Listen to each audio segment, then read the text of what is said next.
Over 1.5 million young people flocked to the final World Youth Day Mass in Lisbon last week with Pope Francis. How was the Pope's message received by the world's youth? The Papal Posse, Father Gerald Murray and Robert Royal are here with analysis. New evidence is uncovered that seems to reveal that the DOJ has targeted traditional Catholics as domestic terrorists. Member of the House Judiciary Committee, Congressman Mike Johnson, is here with the latest. And we lost legendary Oscar-winning director William Friedkin this week. We'll feature some great moments from his appearances on The World Over. Plus, I've got a very special announcement for you later in the program. The World Over begins right now.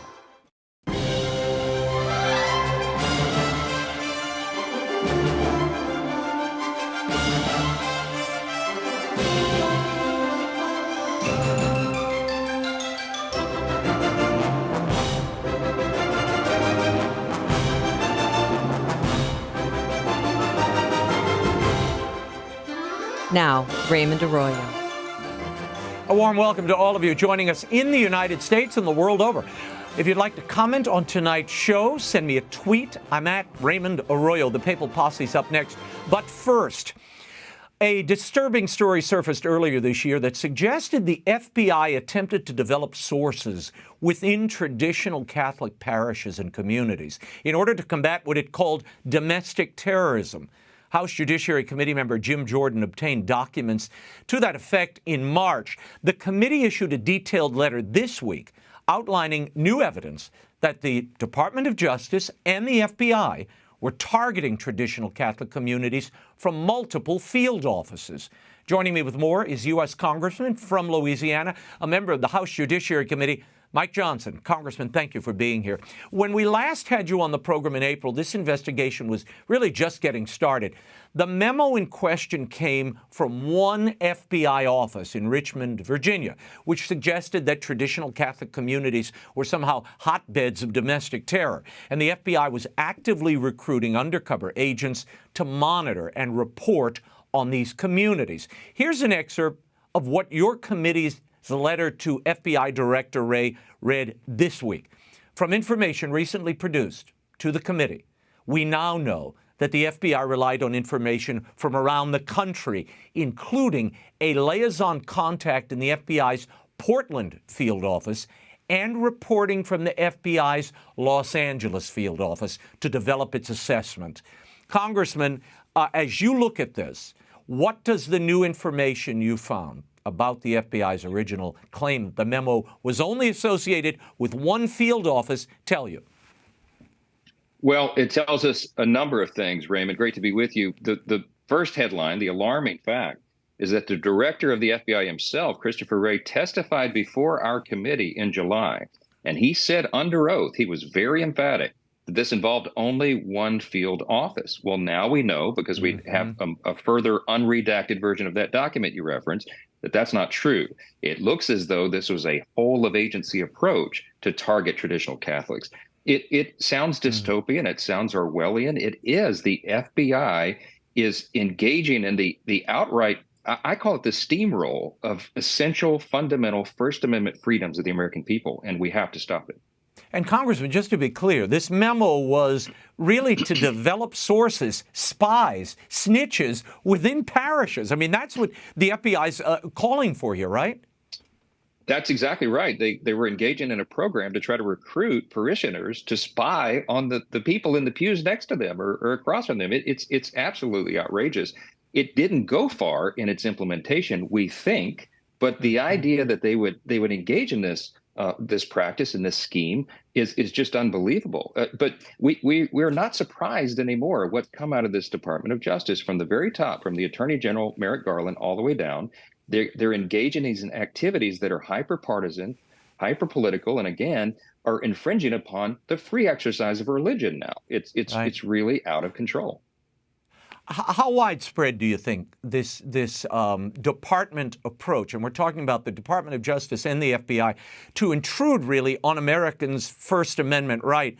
And how does this square with what Director Wray has testified to your committee, that it was only isolated to one field office? Yeah, this is a real problem. I mean, that's the first issue that we have to address. The director was under oath when he told us that on July 12th. So Hmm. he either perjured himself, or this indicates that he doesn't know what's going on, or he's lost control of the Bureau itself. Any of those scenarios are alarming. But to answer your question, Raymond, this really is part of a larger problem within the Department of Justice. The FBI, of course, is just one division of that.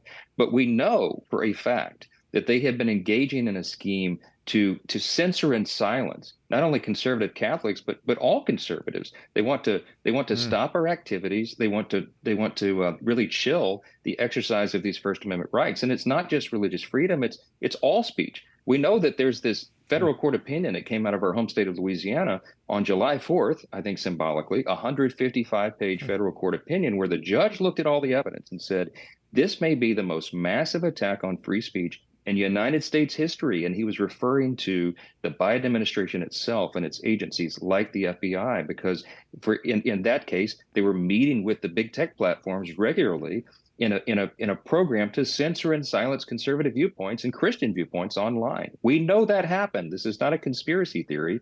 The judge has spelled it out. And so this is a serious problem. It's getting the attention of the American people, and it certainly deserves that. Yeah, Congressman, in the letter, you and the committee ask the FBI and Director Wray for additional information by August 23rd. What do you hope to find? And are you getting cooperation from the Bureau? Well, we haven't. They've been stonewalling us, which is part of the problem. We would have had all of this information and all these facts earlier in the year, except that they never really did comply with our request. We had to subpoena the documents. When we got it, it was heavily redacted. This is now the third version of this one document we're talking about, that each piece uncovers a little more and a little more. We've had it. I'm just telling you, the weaponization committee, the Judiciary Committee, we're given the constitutional responsibility of oversight over these agencies.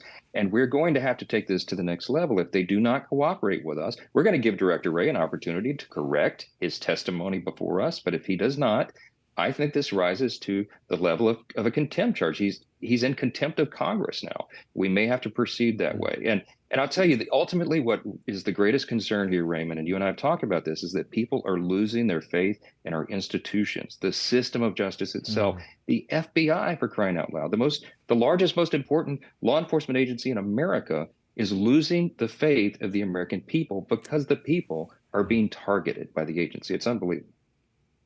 Yeah, it's really troubling. Congressman Mike Johnson, thank you for the update. And we'll leave it there, but I hope you'll come back and keep us informed. We'll do it. Thanks for all you're doing. World Youth Day just completed, but overlooked was much of the content and the implications of the events themselves.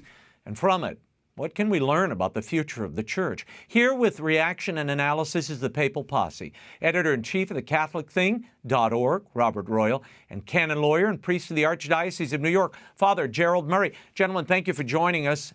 On August 4th, World Youth Day featured the usual Via Crucis, the Way of the Cross, but this one was offered with young people performing a choreographed dance featuring a young girl extending outstretched arms in front of the cross.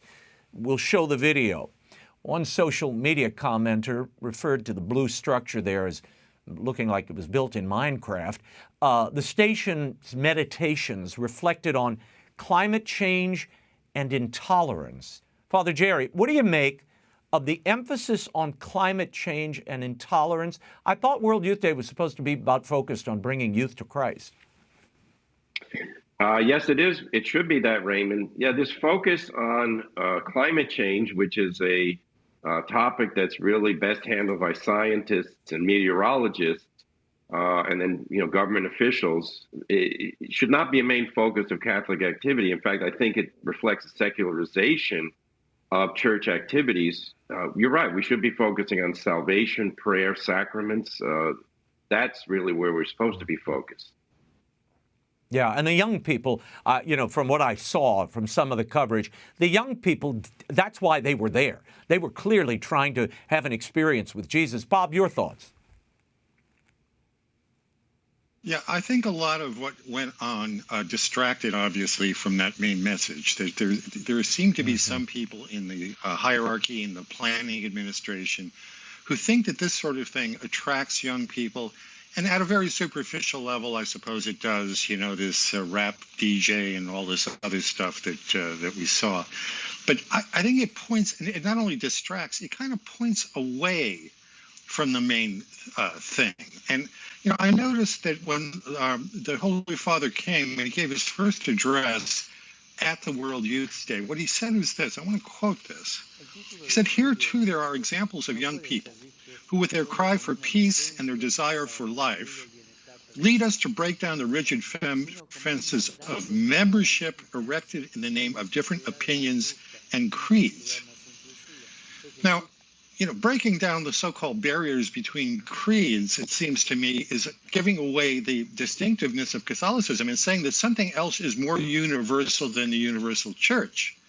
And the things that these events seem to point toward are, we've talked about this before, welcoming LGBT, the environment, refugees, etc. When the World Youth Day used to be all about, and I think Father is right, that there was this hunger for it among some of the young people who were there. But look, it's clear when you're saying we're breaking down the barriers between opinions and creeds. I don't even know what that could possibly mean. Does the church want to abandon its creed so that it can join some other group of indeterminate nature? Yeah, well, this is when you start to analyze what was said, what was done. There's a counter message here that I think what the participants went for, as that I saw over and over again. And look, when you look at that Via Crucis, I couldn't help but think of World Youth Day in Denver in 1993, and Reverend Mother Angelica's reaction to what she considered a blasphemous portrayal of Christ, her spouse, played by a young girl. This is how Mother put it. You can give nothing that builds. Everything you touch destroys. And you dare to depict Jesus as a woman. No. You're not going to be ordained as women. You have your rights. You have your church, obviously. But you have no right to stuff your truth or your lack of truth down everybody's throat. You have no right to depict Jesus as a woman when you know the mind of the church. You know how the church feels. Well, I've made my statement. I don't care whether you like it or not. It's time somebody said something about all these tiny little cracks that you have been putting for the past 30 years into the church. Father Jerry, that was 30 years ago, and she was talking about the previous 3 decades. What has changed?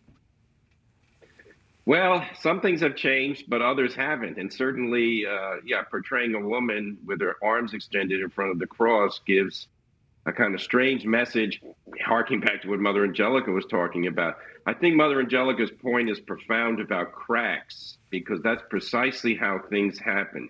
It's not they don't destroy a building, with a bulldozer, but a crack here, a crack there, take a brick out, suddenly things are falling apart. As Bob said, creeds don't divide people, because the true creed of the Catholic Church unites people in Christ, who is the unique truth. So to say that we have to break down barriers between creeds, no, we have to break down barriers of unbelief. People who don't believe the creed are cut themselves off or are cut off even without their own fault through their ignorance. So that's what we have to break down, ignorance and lack of belief. Yeah, you make a great point. Mother talked about that, the teaspoon poison that's being fed over time. It's a little bit here, a little bit there.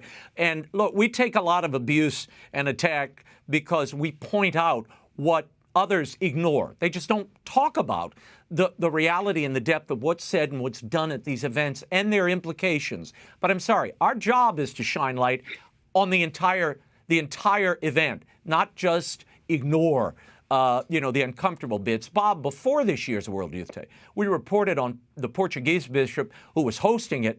He said that the purpose of the event was not to evangelize. So honestly, why bother? Despite the fact that you saw all these moments of genuine holiness from the young people, adoration, where they had silence in the field and prayer, I mean, I do think the young people had a genuine experience despite the organizers' intentions. Yeah, certainly there are a number of them, and we tend to read the ideas and the doctrinal side of things, but right.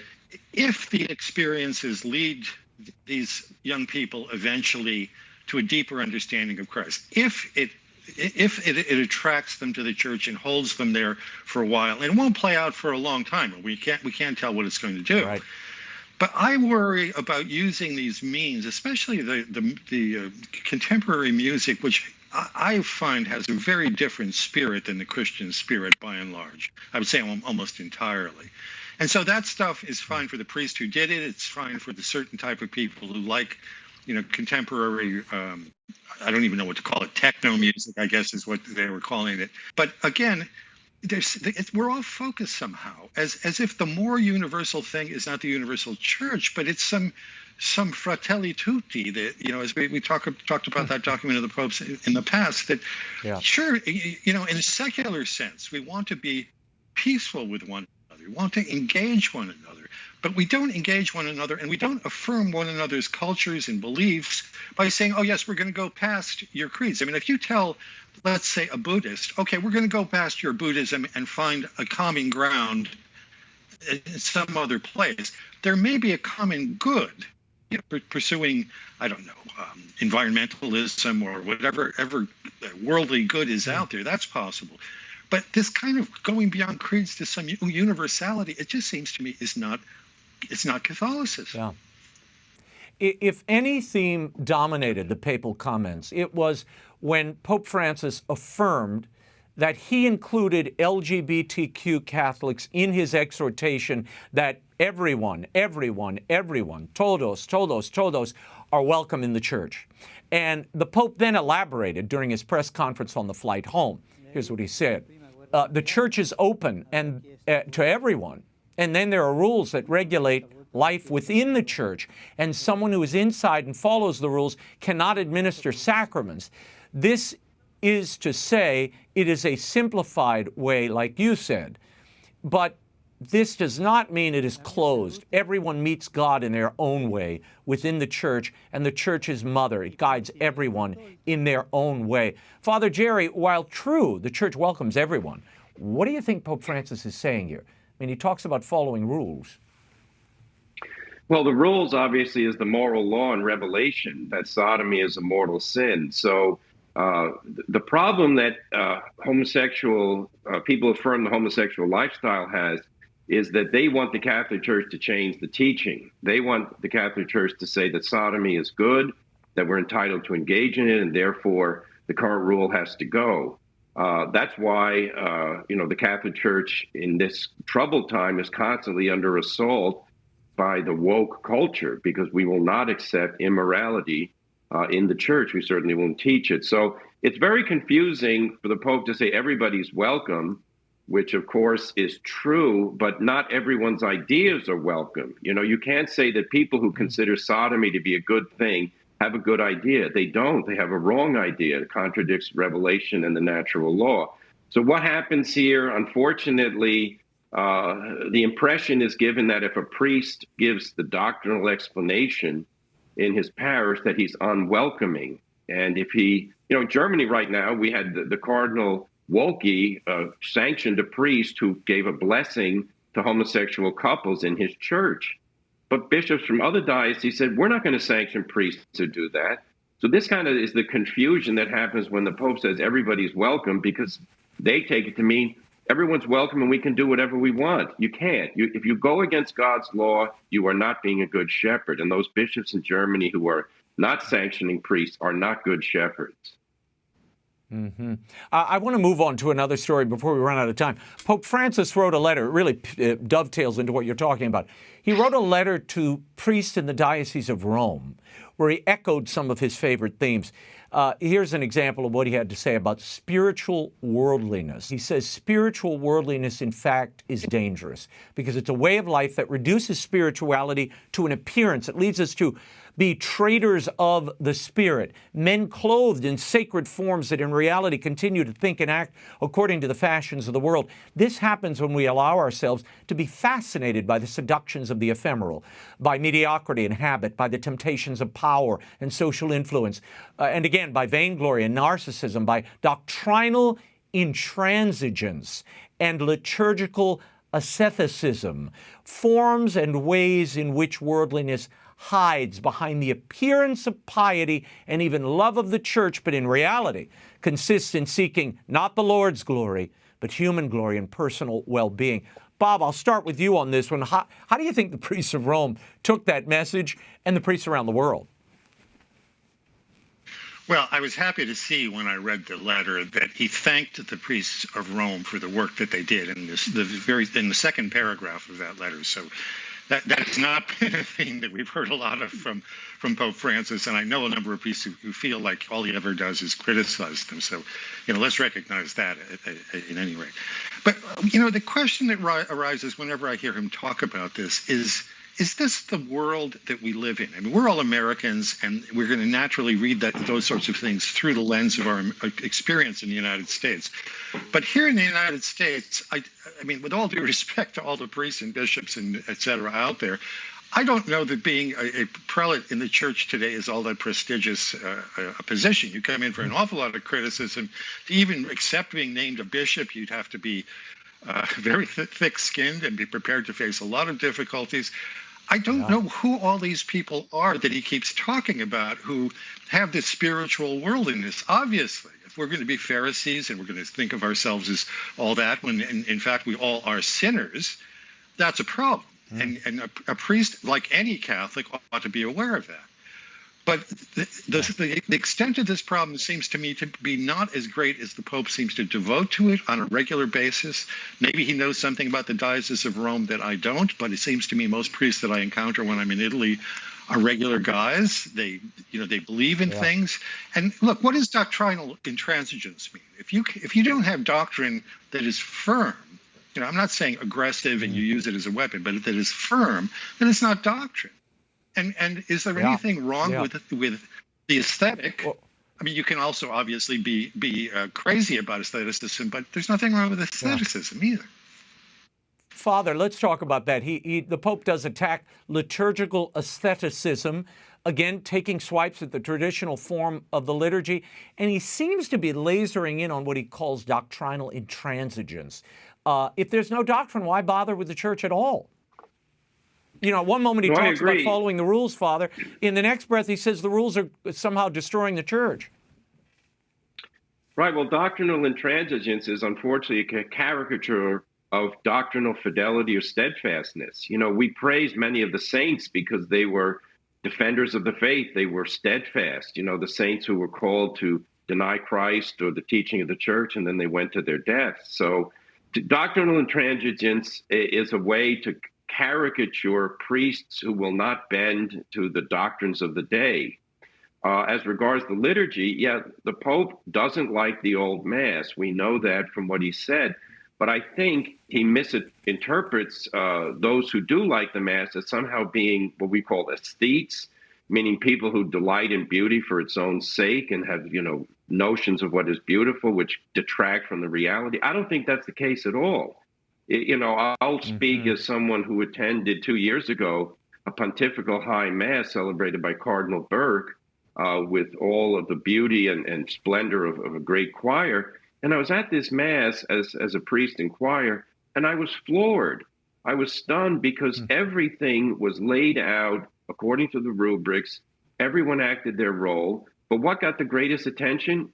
When the cardinal consecrated the most holy Eucharist and held up the host, the entire church was silent except for the bells. That's not aestheticism. That's a living expression of faith. And thank God that we have this beautiful gift of the old Mass. And, I think the Pope really has to rethink his hostility to it. Yeah, no, when you hear that choir, when you hear that beautiful Gregorian chant and those magnificent silences in that Mass, it strikes you. The beauty is striking. I mean, it stuns you in some ways after what you see throughout your daily life on the street and in the world. Another interesting pronouncement this week was Pope Francis's interview with a Spanish news outlet, where he touched on his soccer skills. He played in the back as a goalie, but he also went after people with so-called right-wing ideologies, calling them the most dangerous faction in the church. He then called for a generation of priests who played soccer, quote, instead of going into communities to preach. We need normal seminarians with their problems who play soccer and who don't go to the neighborhoods to dogmatize. I'll start with Father, since he's most directly affected by this, Bob, and then I'll come to you. Father Jerry, you boning up on your soccer skills out there? Well, I actually prefer ice hockey, but I'm retired from that at my age. But no, I think sports are great, but there's no necessary counterposition. In fact, to talk about priests who go and dogmatize, unfortunately, this goes back to what we said earlier about liturgical intransigence. The Pope is caricaturing people who preach the fullness of the creed. And this will upset people who deny the creed. And this pontificate, unfortunately, given the treatment, for instance, of Father James Martin, Father Martin is always criticizing the church's teaching on homosexuality. He wants the church to change the catechism. He's not alone in that. I prefer to say what Christ has revealed and what the natural law teaches must be affirmed and must be preached. And dogmatizing, dogmatizing. This is not what preaching the truth is. I've worked with courage with people who have homosexual problems. They love to hear the truth of the gospel and see how it brings liberation and freedom. Instead, what are we getting? Well, please, don't say things that'll upset people. That's dogmatizing or intransigent. Holy Father, I think this is not what we need to hear. I think you've missed the point here. Bob, are we talking about seminarians or soccer chaplains? I'm not sure what the Pope is advocating here. Listen, I know a lot of seminarians, and they play soccer, or they play football, or they play baseball. They're regular guys. Mm-hmm. I'm repeating myself, but I want to know how many people are actually going into neighborhoods and dogmatizing. If they're going into neighborhoods to kind of solve social problems. They're social workers, they're not priests. And so in this day and age, I think we're Americans, and if we take the balance of what we see in the world, if there's any danger to the church, it isn't some crazy growing group of right-wing people with, he says, weird ideas in their heads. It's the slipping away of all truth. The slipping away of the historic reality of the faith. So, you're pointing to one small problem, but a very large problem is escaping the notice here. Yeah. And Bob, when you talk to priests in Europe, the United States, Canada, Asia, Africa, the big thing, afflicting most of them is isolation and loneliness, a lack of fraternity. These things are never addressed. And forgive me, but when I was looking through pictures of the Pope's closest collaborators and considered those soccer comments, with all due respect, they don't exactly look like Cristiano Ronaldo or David Beckham to me, but I'll leave it there. Gentlemen, thank you very much for taking time out, and we will check in with the posse very soon. I am so excited. I have a big cover reveal for you. This is the cover of my forthcoming book, the new Turnabout Tale historic picture book. It's called The Magnificent Mischief of Tad Lincoln. It tells the largely lost story of Lincoln's youngest son, who was not only a source of comfort and joy to his father at his darkest moments, but together they established a national holiday tradition we continue to this day. It's a story of mercy and forgiveness and the power of a child in a parent's life and in the life of a nation. It's the perfect holiday book. It's available for pre-order now at the EWTN catalog, Amazon, Barnes & Noble, or wherever you buy your books. It goes on sale October 3rd. The Magnificent Mischief of Tad Lincoln. It's such an incredible story. And I'd really heard nothing about this until I stumbled on it in another work. You and your family will love it. And it's the latest in my Turnabout Tales series, The Magnificent Mischief of Tad Lincoln. Go get it now. I was really heartbroken this week to learn of the passing of legendary film director and my friend, William Friedkin. He died in Los Angeles on August 7th at the age of 87. And Billy, as many of you know, won a Best Picture Oscar for the 1971 classic, The French Connection. And he's best remembered for his 73 blockbuster, The Exorcist, on which he collaborated with my other dear pal, the late William Peter Blatty. I sat down with Billy Friedkin numerous times to interview him for this show. It was always a joy. We spent time at his home. He was just insightful, irascible, endlessly engaging, and a true raconteur until the end. I'm most glad to have been able to call him a friend.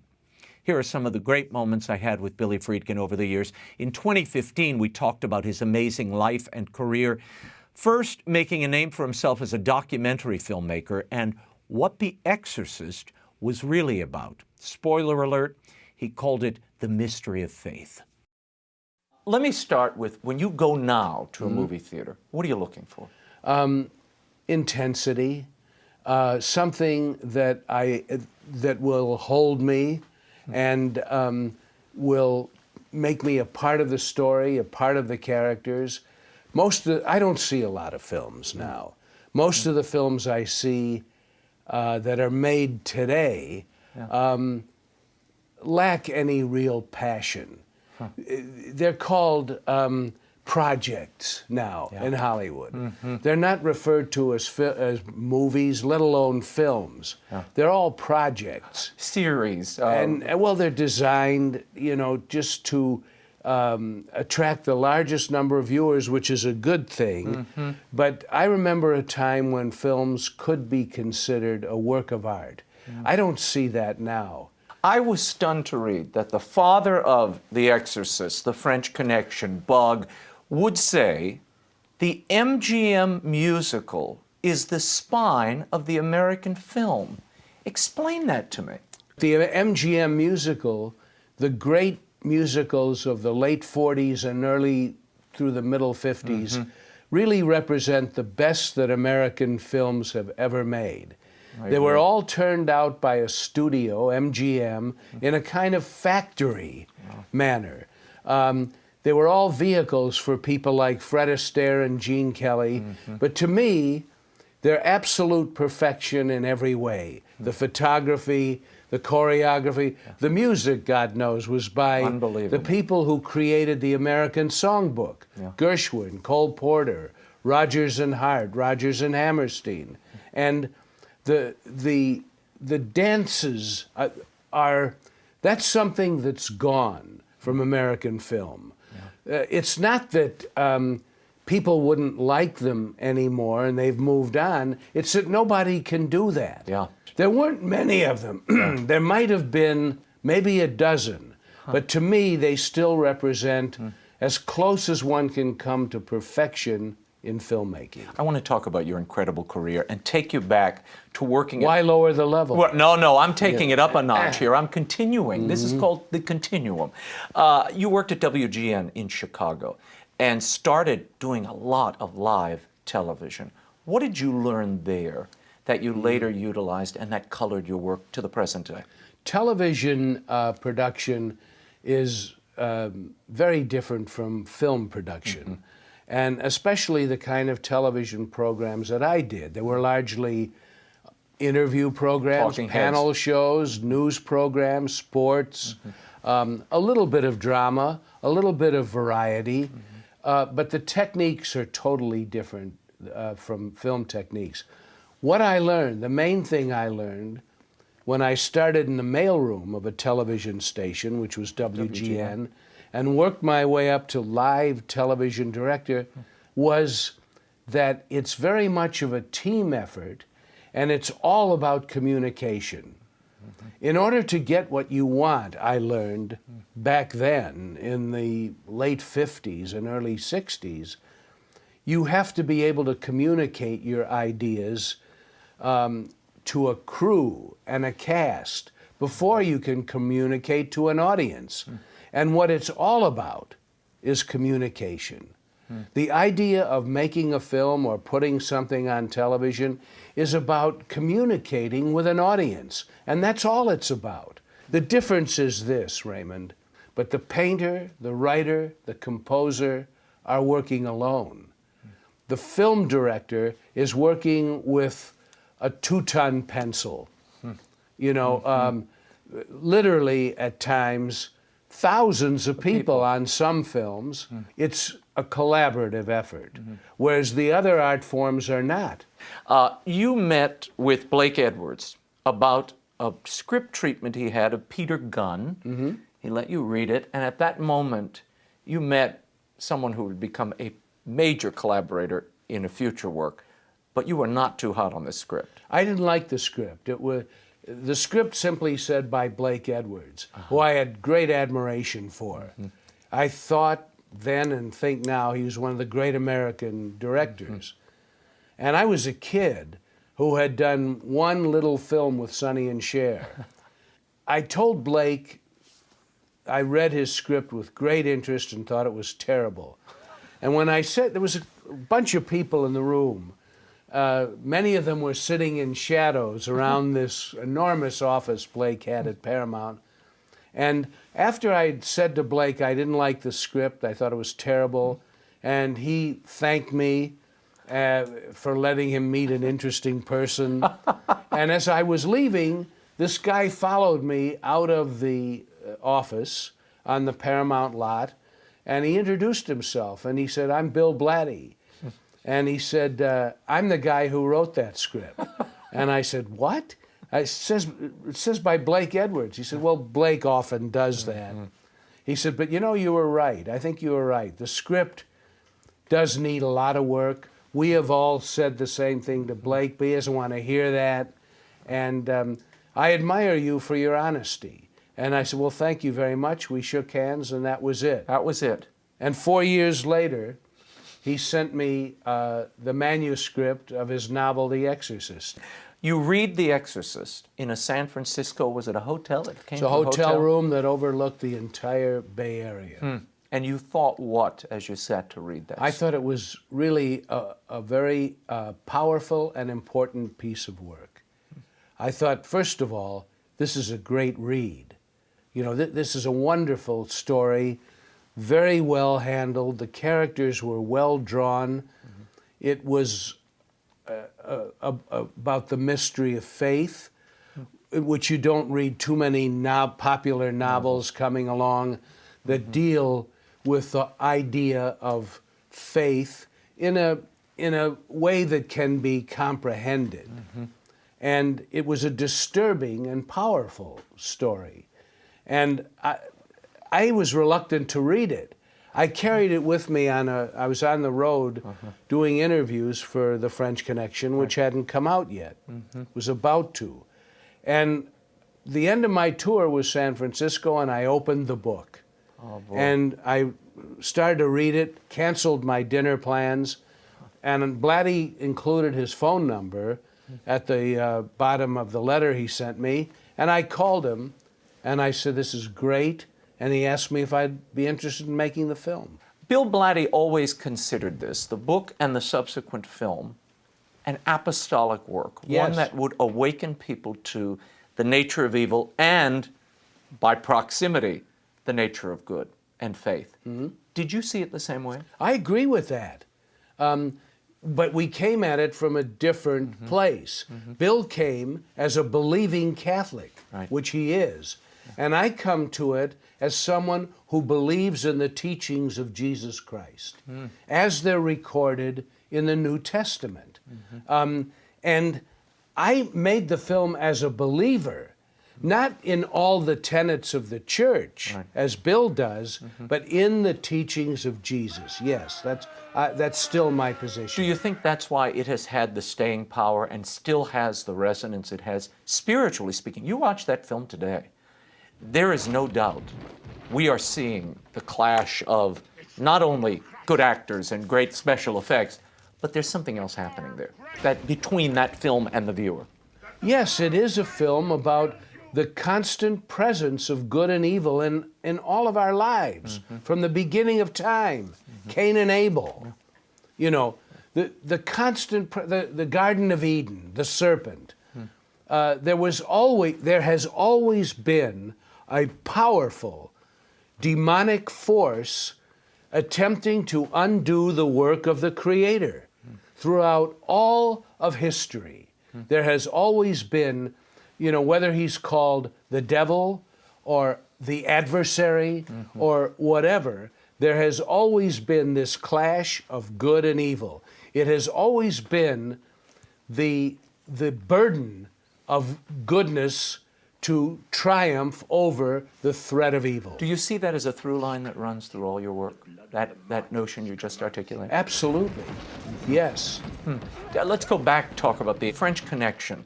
It is, even when you watch it today, it is so gritty. It feels so real. A lot of these scenes, though, particularly the chase, they were real. You didn't get permissions, you didn't get clearances for any of this. No. Tell me how that happened and how you did it without getting arrested. Well, I had the cops on my side because it was a story about police heroism. And every off-duty police officer in New York helped to protect the set. And they were all carrying their badges. And in case I got stopped for breaking every imaginable traffic law and other laws in the making of that film, I had the cops around me to protect me. There's something you say in the book. There is an outlaw quality in so many of your works, particularly The French Connection, The Exorcist. And what I mean by that is this, and you at the end of your book you write, good and evil coexist in me, in all of us, and I believe it's a constant struggle for our better angels to prevail. This is a theme in all my films and remains a personal struggle. But I've been blessed with a loving, devoted wife and 2 wonderful sons I dearly love, and they constantly help me suppress my darker impulses. In spite of all the gifts God has given me, I still occasionally harbor anger and resentment. My salvation is to channel them into my work. How is anger and resentment channeled into The Exorcist? Well, first of all, I would take out one word if I was editing that today, and that would be occasionally. Okay. Like everyone else I know, I harbor all of the worst qualities of humankind. I believe they are built into our DNA. I'm drawn to stories on film in which the characters exhibit those qualities.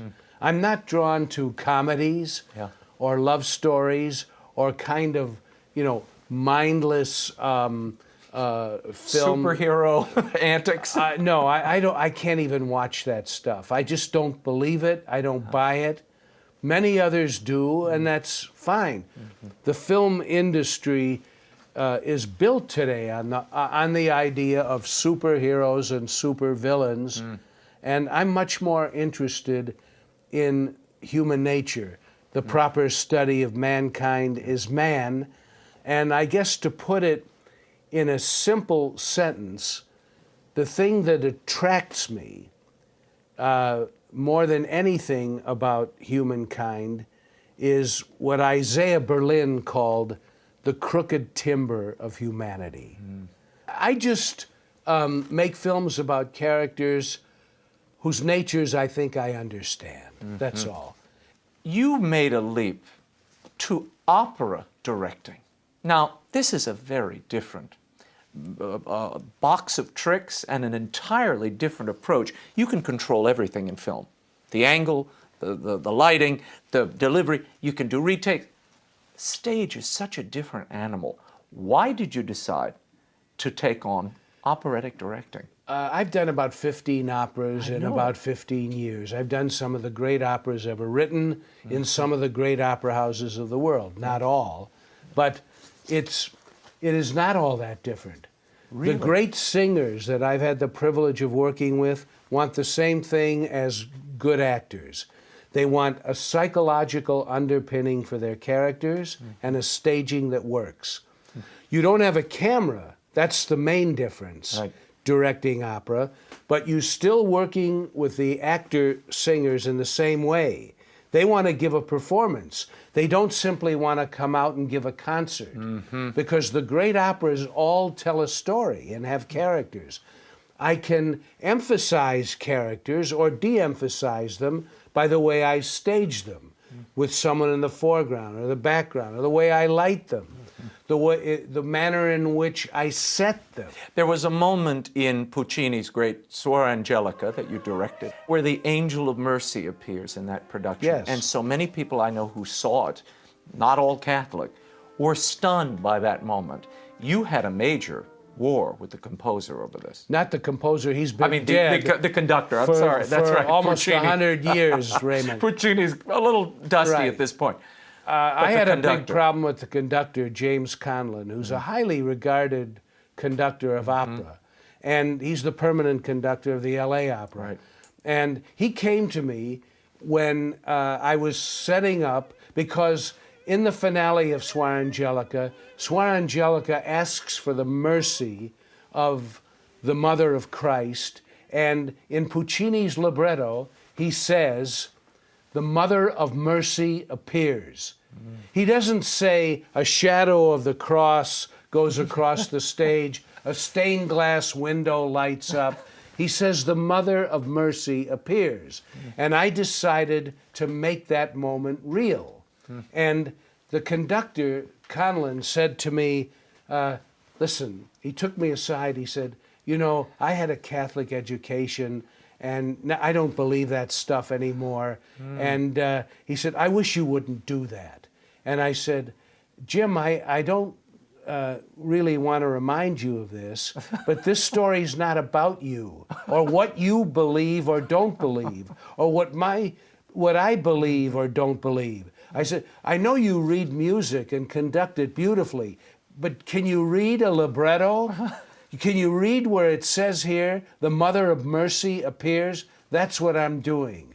And after we did it, there was not a dry eye in the house. Men in tuxedos were weeping.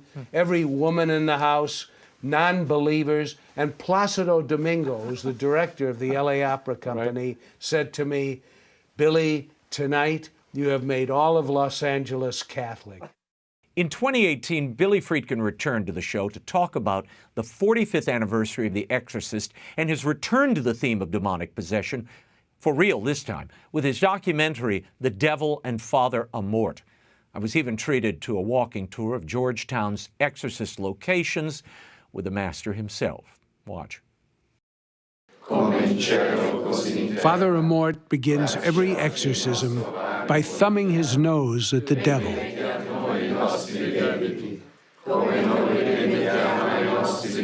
In the room are Christina's family and other priests to assist Father Amort. Santa Maria, Madre di Dio, prega per noi peccatori, adesso e nell'ora della nostra morte. Amen.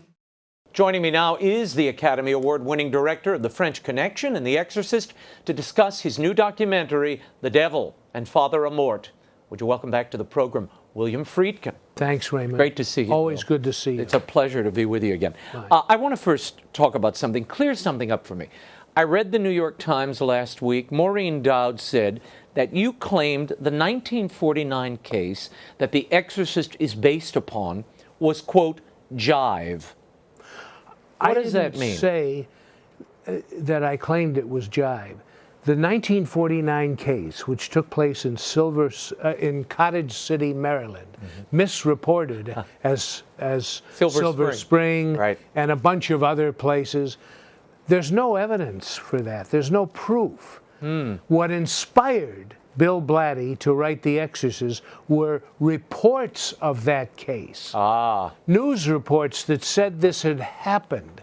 This had happened, and it was a case of possession and a successful exorcism. Now, that just passed along into history without people bothering to do a lot of research about it. One fellow did and wrote a story that you can see on Wikipedia, which is definitive. It's called The Haunted Boy of Cottage City, Maryland. And it's pretty authentic.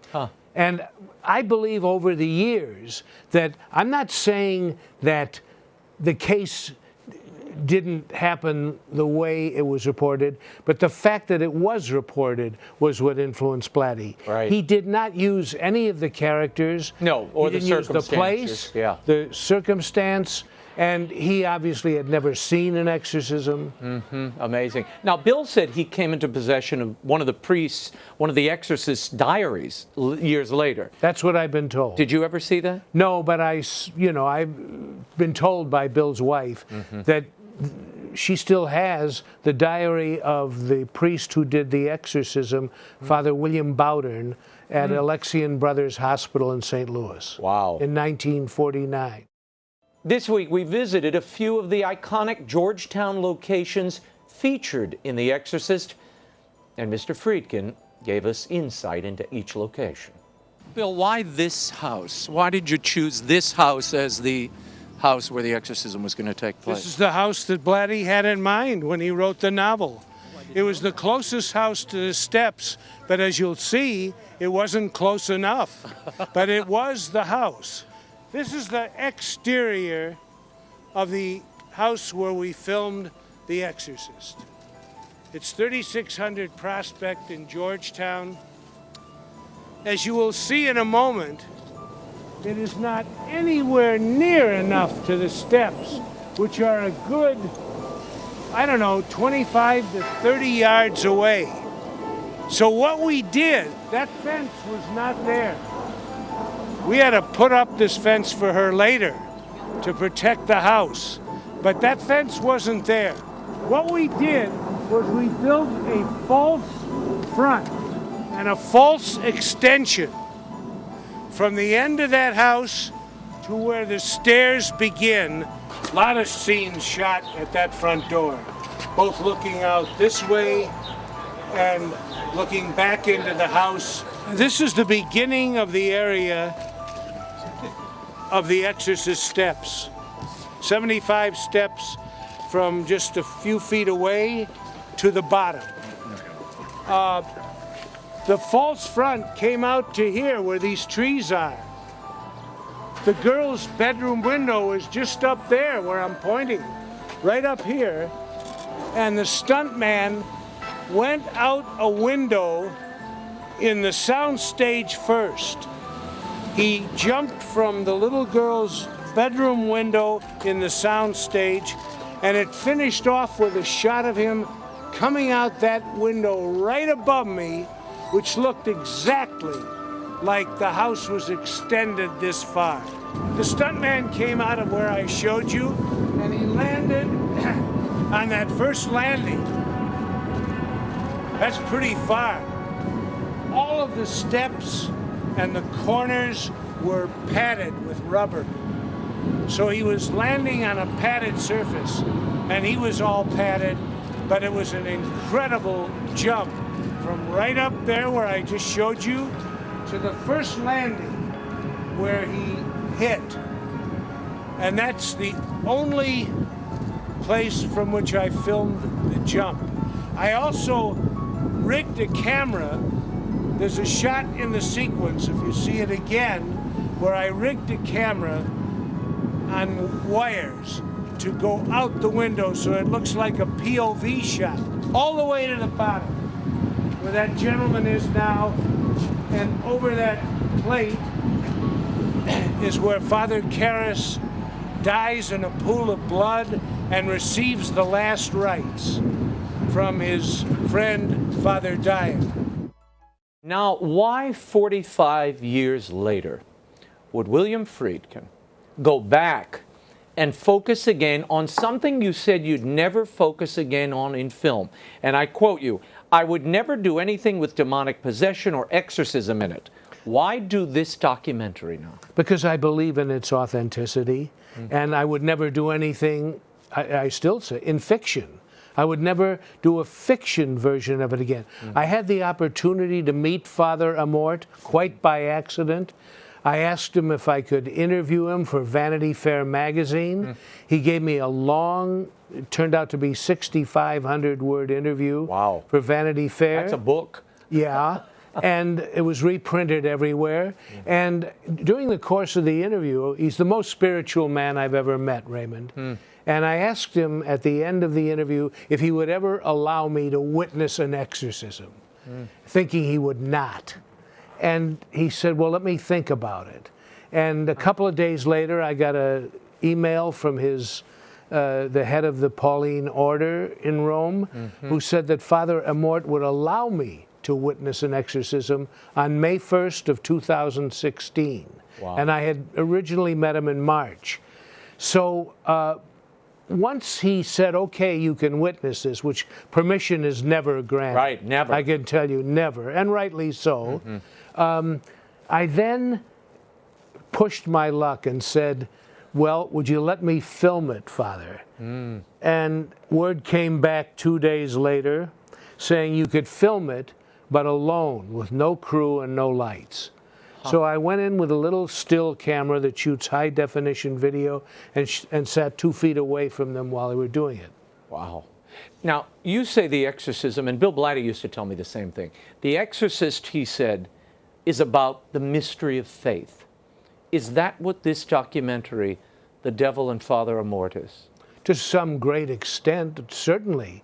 I mean, there's no proof of anything, Raymond. There is not one person in this entire world that knows, the greatest philosophers, religious scholars, whatever, do not know if there is a heaven, a hell, an afterlife, why we were born, what our purpose is here. It's never going to be revealed until, let us assume, there is an afterlife.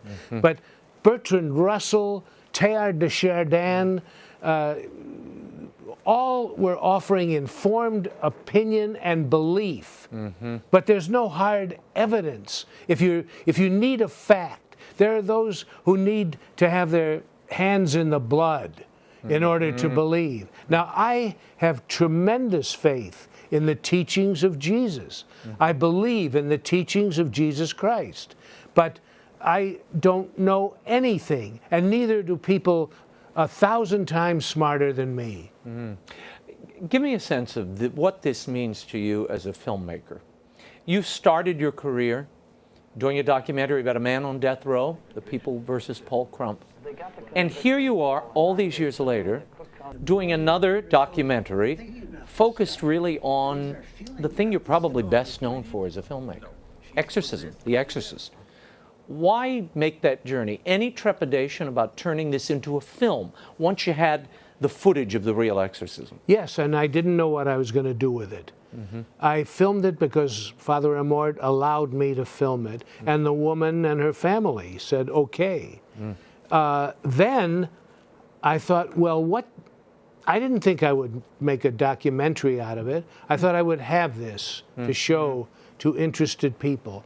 And then I got the thought to take it to some of the leading brain surgeons in the country and the leading psychiatrists. Why'd you do that? Well, I felt that they would either debunk it or explain in medical and psychological terms what it was. What did Father Amort and his lifelong example teach you, not about evil, but about good? That a man was there willing to devote his skills and his life to helping to liberate people of what they believed what had them completely in check and in choke. Their lives were not their own, and they went to Father Amort as a last resort, and he liberated many of them. But he never believed he did the liberation. They always call upon Jesus to do the exorcism. That's what the prayer is. It's not the priest as come out of there. As in my film at one point saying, I cast you out. It's Jesus that they're praying to cast out the demon. And that's what Father Amort believed, and I believed in him, and still do. What do you want people to take away from this project after seeing this film? What do you hope it's going to accomplish? Well, it was better said by Shakespeare in his play Hamlet, when he had Hamlet say to Horatio, there are more things in heaven and earth than are dreamt of in your philosophy, Horatio. And that's my belief. My dear pal, the great William Friedkin, rest in peace, and I know he's arguing with our friend Bill Blatty. That is all the time we have for now. Be sure to catch us next week. Until then, we'll be scouting the world over for all that is seen and unseen. On behalf of the staff and crew of EWTN News, thank you for watching. I'm Raymond Arroyo. Bye now.